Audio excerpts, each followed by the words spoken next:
સો hey guys, કેમ છો? સ્વાગત છે તમારું મારી ચેનલ વ્લોગ વિથ યશુમાં. અને હા, આજના વ્લોગમાં કંઈ ખાસ છે નહીં, પણ જેટલું કહીશ એટલું સાચું કહીશ અને જે અત્યારની દુનિયામાં ચાલી રહ્યું છે એ જ તમને કહીશ. બાકી અને હા, પ્લસ પહેલેથી તમને કહેવાય ને, હર કોઈને સોરી કહેવા માગું છું કે કોઈને પણ મારી વાતનું જો સહેજ પણ ખોટું લાગે તો બાકી કારણ કે હું જે કહીશ એ સાચું કહેવાનું છું આજે. પછી તમારે જે વિચારવું હોય ઇટ્સ યોર પ્રોબ્લેમ, અન્ડરસ્ટેન્ડ. અને હા, વાત મીન્સ કે આજનો ટોપિક એ છે કે આ દુનિયામાં અને આ કહેવાય ને કે આપણી લાઈફમાં ઘણા બધા વ્યક્તિ આવે છે, જાય છે, પણ આપણને ફરક બનતાવે તો 99% કોઈનાથી પડતો જ નથી કોઈને અત્યારની લાઈફમાં. પણ જે કહેવાય ને, જે 1% હોય છે, કારણ કે 1% જેનાથી ફેર પડતો હોય આપણને. અને હા, જ્યારે કહેવાય કે જ્યારે આપણને એ વ્યક્તિથી ફેર પડતો હોય, મીન્સ કે માની લો કે આપણને 99% તો નથી જ ફેર પડતો, કોઈ જાય આવે, આઈ ડોન્ટ કેર, કહેવાય ને કે મને કોઈનાથી કંઈ ફરક નથી પડતો, એવું આપણું થઈ ગયું આપણી લાઈફનું અત્યારે મોટી બધાનું. પણ કહેવાય ને, જ્યારે એ આપણને એ 1% વ્યક્તિ ઉપર ટ્રસ્ટ હોય અને આપણને એનાથી ફેર પડતો હોય, અને જ્યારે એ જ વ્યક્તિ આપણી સાથે એ જ વર્તન કરે કે એવું કંઈક વર્તન કરે કે પછી કહેવાય ને પછી વ્યક્તિ જેની યારે એવું થયું હોય કે ભાઈ મને સપોઝ માની લો કે કહેવાય ને એઝ અ મારો એક ફ્રેન્ડ છે કે મારી એક જીએફ છે કે કોઈ પણ માની લો પાર્ટનર છે, આપણે એનાથી ફેર પડતો હોય અને એ જ વ્યક્તિ આપણને અંધારામાં રાખે, પછી કેમ કે તમારી સાથે મિસબિહેવ કરે, કેમ કે તમારા ફિલિંગ્સની મજાક ઉડાડે, કે મીન્સ કે કહેવાય ને કે XYZ તમે સમજી જાઓ એ રીતનું કરે એ વ્યક્તિ. તો પછી ત્યારે જેની જોડે એવું થયું છે, માની લો કે મારી જોડે એ વ્યક્તિને એ રીતના કર્યું છે, પછી મને કે કોઈ એ વ્યક્તિને કહે કે આખી લાઈફ અને આખી દુનિયામાં કોઈ એટલે કોઈ પર ટ્રસ્ટ કોઈ દી નહીં આવે.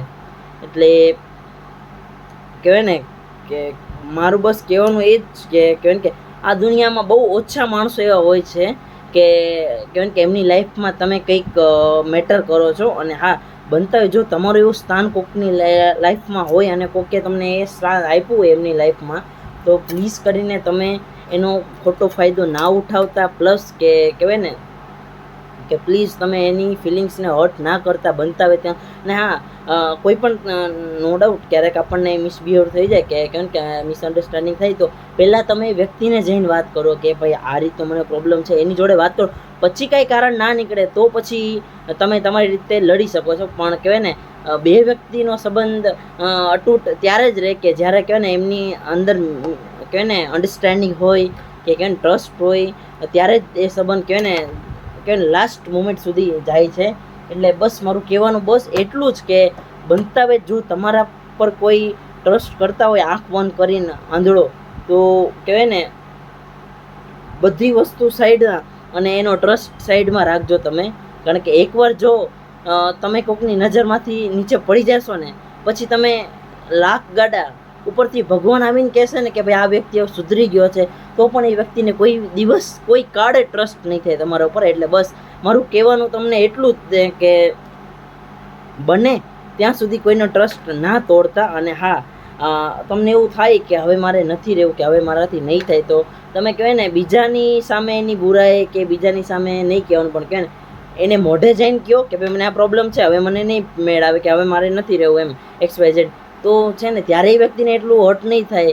પણ જો તમે આવી રીતના કોઈક બીજાની સાથે કહેશો ને પછી બીજાની પાસેથી એને ખબર પડશે ને ત્યારે બહુ હર્ટ થશે અને ત્યારે એની ફિલિંગ્સને પણ હર્ટ થશે. એટલે કહેવાય ને બનતા હોય તમે તમારી લાઈફમાં જો કોઈ એવો વ્યક્તિ રાખ્યો હોય તો પણ કહેવાય ને એમ બહુ એટલે બહુ વિચારીને સમજીને એવા વ્યક્તિ ઉપર ટ્રસ્ટ કરજો અને એ વ્યક્તિને તમે સ્થાન આપજો તમારી લાઈફમાં. કે કહેવાય ને કે આમ કોઈ પણ કારણસર તમે તમારી વચ્ચે હવે સંબંધ પહેલાં જેવા નથી, તમારું સાવ પૂરું થઈ ગયું, તો કહેવાય કે એવા સંબંધ તમે બનાવજો લાઈફમાં કે કહેવાય કે તમે પછી સાથે હોય કે ના હોય, પણ જે તમારા રાઝ જે હોય કે ખાલી એ વ્યક્તિને જ ખબર હોય, પણ કે એવા સંબંધ બનાવજો કે એ રાઝ તમારા કોઈ પણ કારણોસર તમારા સંબંધ હોય કે ના હોય, કારણ કે એના મગજમાંથી કે એના પેટમાંથી બહાર ના આવવા જોઈએ. જો એ વાત કે ને સાચી થઈ ગઈ અને જો એ વ્યક્તિ એવી રીતના કરશે અને વ્યક્તિ કહેવાય ને કે આમ કોઈ પણ કારણસર કહેવાય ને અલગ પડી ગયા હોય અને જો એ કહેવાય ને એના મોઢામાંથી કે એના પેટમાંથી વાત નહીં કરે, તો કહેવાય ને તો તમારો સંબંધ કહેવાય ને સાચો તમે નિભાવ્યો અને એણે નિભાવ્યો. તો તમે માનજો. બાકી અત્યારે ઘણા બધા એવા છે કે કહેવાય ને ફ્રેન્ડ છે, ફેમિલી છે, કે ગર્લફ્રેન્ડ બોયફ્રેન્ડ છે, કે કહેવાય ને થોડીક મિસઅન્ડરસ્ટેન્ડિંગ થઈ બસ તમને છે ને આમ બદનામ કરવા ઉપર ભૂલી જાય બધાય. પછી ફેમિલીમાં હોય કે ફ્રેન્ડ્સ કે લવર હોય, એટલે કહેવાય ને બસ મારી આપ સર્વને બસ એટલી જ અપીલ છે કે બનતા હોય તમે કોઈ પણનો ટ્રસ્ટ ના તોડો. કારણ કે આ દુનિયામાં ટ્રસ્ટ જ એક એવી વસ્તુ છે કે જે હર કોઈ વ્યક્તિ માંગે છે. અને આખી લાઈફ કેમ કે આખી દુનિયા ઓનલી ફોર ટ્રસ્ટ પર જ ચાલે છે.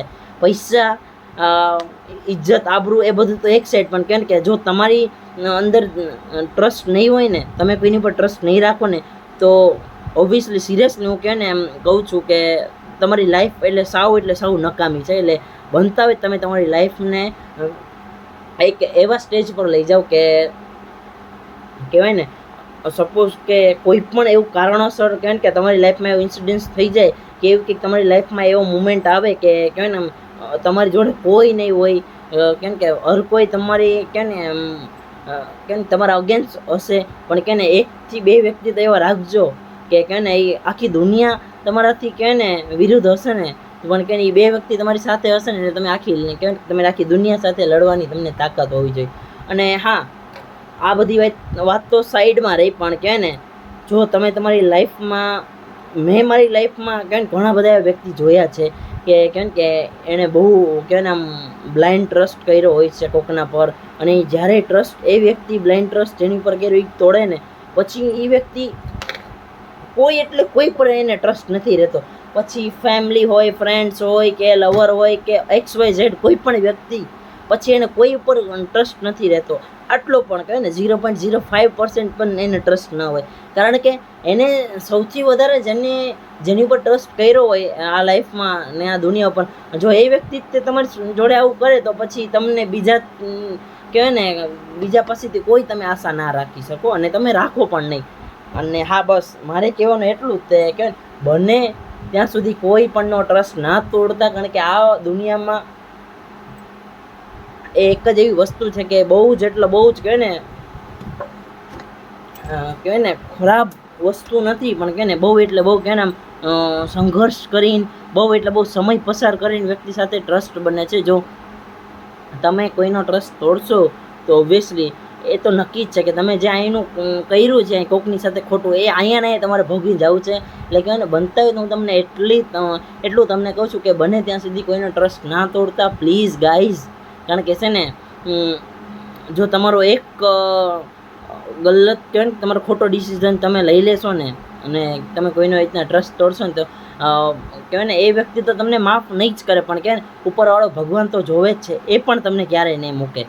એટલે કહેવાય ને બનતા હોય કોઈ પણનો ટ્રસ્ટ ના તોડો. કારણ કે આ ટ્રસ્ટ એક વસ્તુ કહેવાય ને એવી છે કે બનાવતા આખી લાઈફ નીકળી જાય, પણ કે તોડતા ઓનલી ફોર 1 સેકન્ડ નથી થતી. કે ને 0.05ની કહેવાય ને આમ તેજીથી ટ્રસ્ટ તૂટે છે. ટ્રસ્ટ જે હોય એ કહે ને એ બહુ જલ્દીથી તૂટી જાય છે. પણ કહે ને તમે તમારા સંબંધ એવા બનાવો, એવા તમે કહે ને સ્વાભિમાન નિષ્ઠાથી નિભવો કે કેમ કોઈ પણ કારણોસર એવી કંઈક તમારી લાઈફમાં પ્રોબ્લેમ આવે કે એવું કંઈક કોઈ એમ તમને કાન ભરે કે ના ભાઈ આ વ્યક્તિ, તમને એટલો ટ્રસ્ટ જો તમને એ પાર્ટનર ઉપર હશે કે ના આ વ્યક્તિ આવું ના કરે, પછી તમને કોઈ પણ નહીં પહોંચી શકે. એટલે કહેવાય ને બનતા હોય તમે કોઈ પણ ટ્રસ્ટ ના તોડો, બસ એટલી જ મારી અપીલ છે. Bye bye.